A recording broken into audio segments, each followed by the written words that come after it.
Before the green flag ever dropped at Naval Base Coronado, something happened during driver introductions that nobody in the crowd understood at the time. A group of United States Navy service members walked on stage alongside Corey Heim and started tapping their wrists, mimicking his trademark victory celebration, before a single lap had been completed. The crowd laughed. Heim smiled. Everyone moved on. By the time the checkered flag flew on Sunday afternoon, those sailors looked like they knew exactly what was about to happen. And if you are a NASCAR fan who follows every lap, every pit stop, and every storyline this sport produces, hit that subscribe button right now, drop a comment below telling us what you think about what went down in San Diego, and smash that like button so more NASCAR fans find this channel. Now let us get into it. Naval Base Coronado is not your typical race venue. Located just across the bay from San Diego, California, this active United States military installation became the site of NASCAR's first ever race on a U.S. military base. The Qualcomm circuit measured 3.4 miles and featured 16 turns, carved through a combination of local streets and active military tarmac. 50,000 fans packed the venue on race day. 125,000 people attended across the full weekend. Secretary of War Pete Hegseth waved the green flag. NASCAR COO Ben Kennedy called it a mission accomplished. The energy inside the base matched everything the sport had promised when this event was announced, and the race that unfolded delivered on every bit of it. To understand why Corey Heim's win matters the way it does, you have to understand who he actually is. He is 23 years old. He is the reigning NASCAR Craftsman Truck Series champion, having dominated that series in 2025 in a way that drew legitimate comparisons to some of the best Truck Series seasons in recent memory. But the Cup Series is an entirely different world. Coming into San Diego, Heim had made just 5 Cup starts during the 2025 season and was running a part-time 2026 schedule with 2311 Racing. On top of that limited schedule, he has been handling a significant amount of Toyota testing and simulator work, roles that reflect how highly the organization values him, but roles that also pull time and energy away from his own racing. The expectation heading into the Anduril 250 was simple. Learn, gain experience, try to run competitively. Winning was never part of the plan. But go back exactly 1 year and you understand why this result carried the emotional weight it did. In 2025, Heim's first Cup Series road course start was supposed to come at the Chicago Street Race. His team failed to qualify. He was eliminated from the event before it ever began. On his 22nd birthday. He called it the worst birthday of his life, and those words were not an exaggeration. That failure stayed with him. He talked about it openly in the days leading up to San Diego, and it clearly drove every decision he made across that race weekend. The race itself did not start the way anyone expected from Heim. He started 13th and immediately fell back to 20th during the opening laps. The first 2 tire sets his team put on the car were the worst of what they had available, scuffed qualifying rubber that was never going to perform well early in a run. Crew Chief Booty Barker kept communicating through the radio, telling Heim to stay patient, that those tire sets were always going to be difficult, and that the car would come to life once they cycled to their better rubber.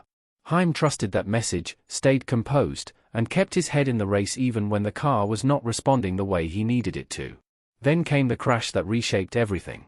On lap 31, Austin Hill and Connor Zilisch were running side by side at the front of the field on a restart.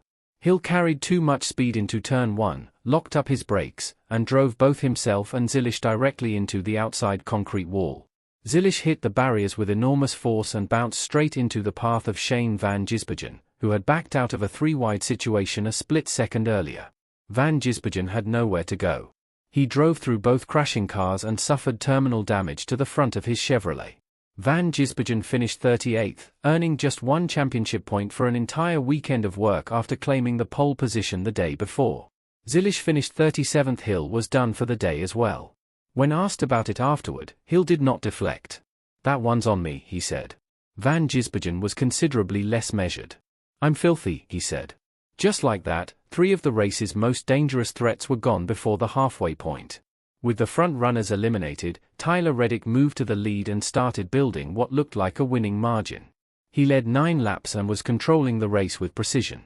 But rear tire wear became his enemy in the closing stages, and Heim, now running on his best set of tires, started closing the gap at a rate that was impossible to ignore. On lap 73, Reddick slipped in turn 2. It was not a catastrophic error, but at that level of competition, a small mistake is all it takes. Heim immediately pounced on the opening.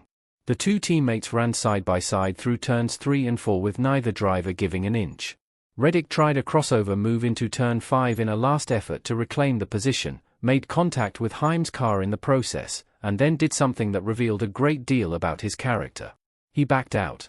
He gave the position back rather than take his teammate out of the lead in the closing laps of a race. "I ran him straight into the wall," Reddick said after the race. "That wasn't right. I wasn't going to pass him for the win that way, especially a teammate." Shortly after, Reddick suffered a flat left front tire and fell all the way back to 25th place. His points lead, which had been comfortable heading into San Diego, shrank to just 8 points over Denny Hamlin. Heim led only the final 3 laps. He crossed the finish line 10.365 seconds ahead of Bubba Wallace to claim his first career NASCAR Cup Series victory. It was the first ever 1-2 finish in 23XI racing history. Toyota's 4th consecutive Cup Series win, the first time the manufacturer had accomplished that feat since 2017 and only the 5th time in their 20-year history in NASCAR's top series. The number 67 Toyota had never visited victory lane in the 78-year history of the Cup Series before that afternoon. Heim did it in his 13th career start. "I'm speechless," Heim said after completing an extended celebratory burnout alongside U.S. Navy personnel. He talked about taking a deep breath after stage 2, resetting mentally, and going on the attack. He talked about coming in with high expectations because he felt it was an even playing field for a driver like him. And then he said the words that put the whole weekend into perspective. "That's all full circle for me. Going from one street course just crushing my life to probably the best day of my life here a year later. Funny how that works sometimes." Denny Hamlin walked into the post-race press conference wearing an ear-to-ear grin. Tyler Gibbs, president of Toyota Racing Development, pointed directly to the patience of Heim's development path, from ARCA to a full Truck Series season to a part-time Cup schedule, as the reason this day was always coming. Heim has already been announced as a full-time 23XI racing driver in 2027, where he will pilot the number 35 Toyota. This win was not ahead of schedule for the people who built his career. It only looked that way from the outside. Now to Bubba Wallace, and this is where the story gets complicated. Wallace had one of the most emotionally layered days in recent NASCAR memory at Naval Base Coronado. He was running inside the top 10 on lap 17 when his right front wheel detached from the car mid-race.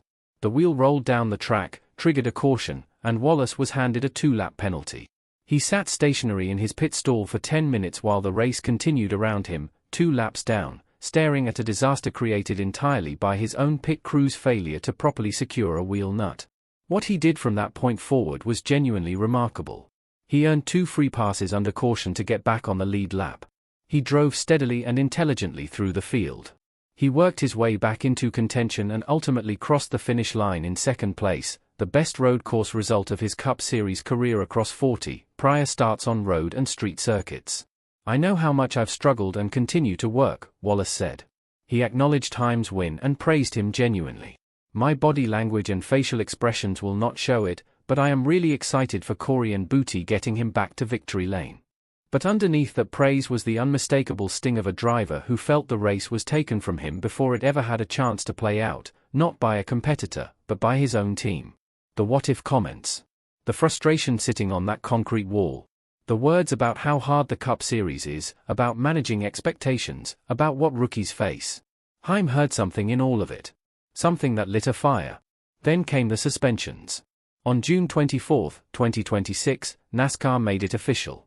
Rear tire changer Adam Hartman and Jackman Nathan Ricketts from the number 23 team were suspended for the next 2 Cup Series events, Sonoma Raceway and Chicagoland Speedway. The loose wheel was ruled a violation of sections 8.8.10.4a and d of the NASCAR rulebook. Both crew members will not be permitted to return until the weekend of July 12 at Echo Park Speedway outside Atlanta. Wallace, who already had to fight through a 2-lap penalty just to reach 2nd place, will now have to race at Sonoma and Chicago without 2 of his most critical pit crew members.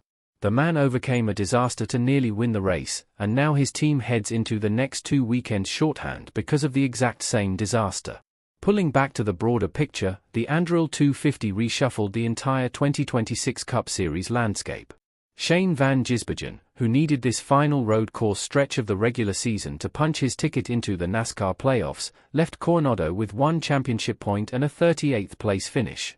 He is now sitting 17th in the standings, outside the playoff bubble entirely. Sonoma Raceway is the last road course on the schedule before the playoffs begin. For SVG, it is a must-win situation, full stop. Tyler Reddick's comfortable points lead collapsed to just 8 points over Denny Hamlin. The 23XI Racing organization had all 4 of its cars inside the top 6 with just a handful of laps remaining in San Diego, a display of organizational depth that confirms this team is operating at a genuinely elite level in 2026. But the individual results told a much messier story, and the pressure heading into Sonoma has never been higher across this entire garage. Those Navy sailors who tapped their wrists on stage before the race even started had it right all along. Corey Heim is 23 years old. He has made 13 Cup Series starts. He is a winner. The clock was already running on something bigger before that green flag ever dropped. Every storyline that came out of Naval Base Coronado, the Wallace comments, the crew suspensions, Reddick's shrinking points lead, SVG's playoff desperation, follows the series directly into Sonoma. Nothing is resolved. Everything is escalating. If you want to be there for all of it, you already know what to do. Hit that like button right now. Subscribe to NASCAR Race News so you do not miss a single moment of what comes next. And drop a comment below. Were Bubba Wallace's post-race comments the words of a frustrated competitor, or was there something more behind them? This channel covers NASCAR the way it deserves to be covered. We will see you at Sonoma.